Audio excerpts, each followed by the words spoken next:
See in this question, there is a wheel of radius r and mass m placed at the bottom of a fixed step of height r as shown in this figure.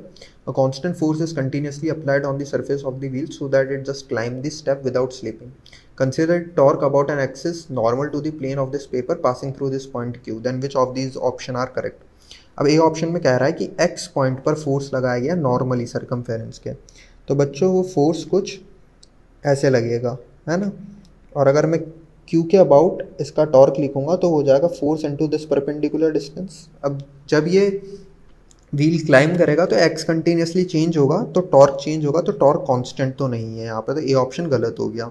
B में बोल रहा है कि s point पे tangentially force लगाया कुछ ऐसे, ठीक है, तो इसका टॉर्क q के अबाउट जीरो तो नहीं होगा, वो तो मुझे दिख ही रहा है। और wheel will never climb this step. अब यहाँ पे एम्बिग्यूटी, व्हील क्लाइम भी कर सकता है अगर इस फोर्स का टॉर्क mg के टॉर्क को ओवरकम कर दे तो, और नी भी कर सकता है अगर इस फोर्स का टॉर्क mg के टॉर्क को ओवरकम ना कर पाए तो यहाँ पर ये ऑप्शन करेक्ट हो सकता है क्योंकि पॉसिबिलिटी है। सी में कह रहा है force is applied normally to this point P, तो वो कुछ ऐसे लगेगा फोर्स। अब ये फोर्स क्योंकि Q पॉइंट से ही पास हो रहा है तो इसका टॉर्क जीरो हो जाएगा, तो यहाँ पे सी ऑप्शन भी करेक्ट है। और डी में कह रहा है force is applied at point P tangentially then torque decreases continuously as this wheels climb. तो अगर यहाँ पे मैं फोर्स ऐसे टेंजेंशियली लगाऊंगा बच्चों, है ना, तो ये डिस्टेंस यहाँ पे क्या है, डायमीटर है, तो इसका टॉर्क लिख सकता हूँ फोर्स इनटू डायमीटर।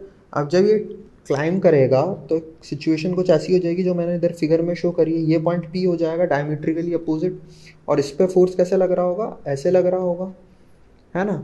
और ये तो अभी भी D रहेगा, तो अभी भी इसका टॉर्क क्या रहेगा, D रहेगा, तो टॉर्क डिक्रीज नहीं हो रहा है यहाँ पे कंटिन्यूसली, तो ये ऑप्शन भी मेरा क्या हो जाएगा, गलत हो जाएगा। तो यहाँ पर करेक्ट आंसर क्या होगा बच्चों, B and C will be my correct answers, और you can see C, okay, क्योंकि यहाँ पे B में थोड़ी सी एम्बिग्यूटी है। तो these are my correct answer. I hope you have understood this. Thank you very much.